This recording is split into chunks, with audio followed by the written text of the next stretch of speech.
Hello, in this video for Kitchen Pedagogy, I want to talk about some of the challenges of doing retrieval practice quizzing so that students benefit from it, rather than it just sort of consolidating their sense that they don't know things. And I say this because it's very common now, it's a common thing in schools for there to be a do now activity at the start of a lesson, which is essentially a quiz on the board. And students come into the class, they see the questions, and they have to do the answers on their own. And then the teacher will show the answers, and the students are supposed to self-correct, and often, because it's a thing that's picked up in schools, people write the correct answers in a different colour pen, often green. So the phrase green penning has become an established phrase.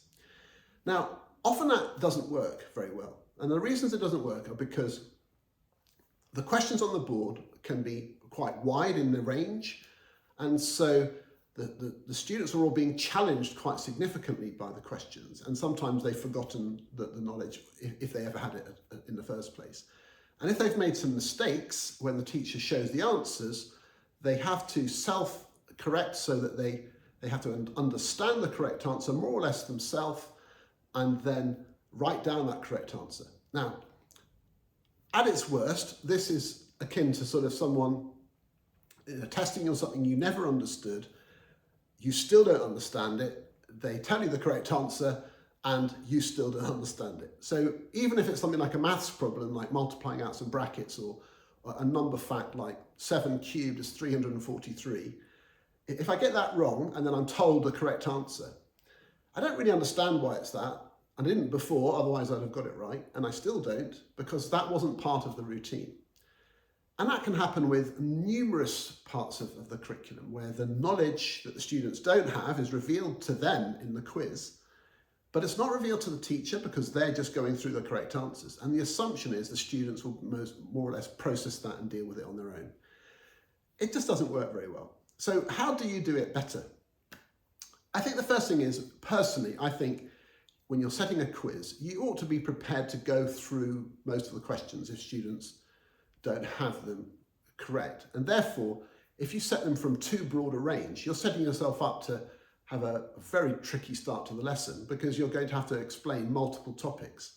If the questions are within a reasonable topic range, or they're so consolidatory that you really do expect the students to get them all right because they're just very repetitive based on things you've done before. Unless you have those two things, the students are not going to be able to explore all the wrong answers, and you won't be able to reteach it all. So test on a sensible topic range, and ideally tee the students up to success by letting them know roughly what the territory is going to be for any type of quiz, so they can study and be prepared and do well. But when you set the quiz, of course, then the students need to have a go at doing all the questions, and ideally they're familiar enough so they're consolidatory and building confidence rather than undermining confidence. Then, of course, showing the correct answers is the most time efficient thing to do. If you go through them all one by one by one, that can be quite laborious. And if they've got them largely right, then that's not really the most productive use of that time.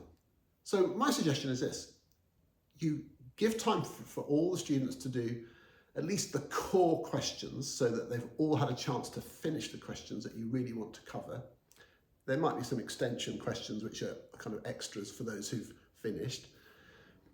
Then show the answers, get the students to self-correct, but then find out what the wrong answers were and deal with the most important ones. So you might say something like, who got 4 out of 5? Or let's say there are 8 questions. Who got 6 out of 8 correct? Now, why would I start with that? If I ask students who got 6 out of 8 or 7 out of 8, they're feeling confident, and they're going to tell me that reasonably confidently, and I can then ask them without any worry about their anxiety levels, okay, that's brilliant, which one did you get wrong? And then they're going to tell me. And a student who's got 6 out of 8, the ones they got wrong are probably the harder ones, just by the law of averages. So, okay, let's have a look at number 7 then. You got that wrong. Let's talk about that. Let's discuss it. So you reteach that. Or you might even say, did anyone else get number 7 wrong? Okay, a few hands go up. because someone else has already said they did, they're happy to share. Okay, that's good. So let's discuss number 7 and we go through that one. Right, now, let's check then that you've got that one right, and we ask students to check they now understand. Okay, who else got 6 out of 8? Another one. Let's look, which ones did you get wrong? Let's talk about those. So essentially, you use the time you have to go through the wrong answers of the most common, or at least as suggested by the students who did reasonably well. That is the better use of the time. The students actually get taught key bits of the material in that time. And also you're finding out where the wrong answers were. Of course, if you've done the quizzing through things like mini whiteboards, you can see lots of answers, but that's not always appropriate. So if you're not using mini whiteboards, circulating actively during the test is really, really important. So you see what's happening. Of course, if it's at the start of a lesson and it's a do now, you might be faffing about with a register, and I know that's challenging. But you've got to be thinking, do you have any eyes on the students who you know are going to find this the hardest? What have they written in their books? Well, those are the people to check in on. Just get a sense of whether or not they're succeeding from the testing protocol at the start of the lesson. And prioritize going through a few, or if not all, the wrong answers. Now, what I find is this, and there are a few golden rules or kind of magic bullets in teaching. What I find works nearly every time, it works a dream, is that as soon as you've had, say, 2 students say one they got wrong, then you can say, did anyone else get one wrong? And students are telling you the ones they got wrong very, very freely, because that's the culture. You've established a culture of error. It's okay to be wrong. In fact, it's expected that that's what we're discussing. The opposite to that is when teachers just say, right, who got 8 out of 8? Congratulations, and there's a big round of applause. And that's already harder for some people to say, oh, I didn't get them all right, if lots of people seem to have done. You're going to hide the fact that you got them wrong, rather than tell people. So starting with who got them all right really kills that culture pretty quickly. Starting with who got most of them right but not all is really helpful. So that's my main suggestion then.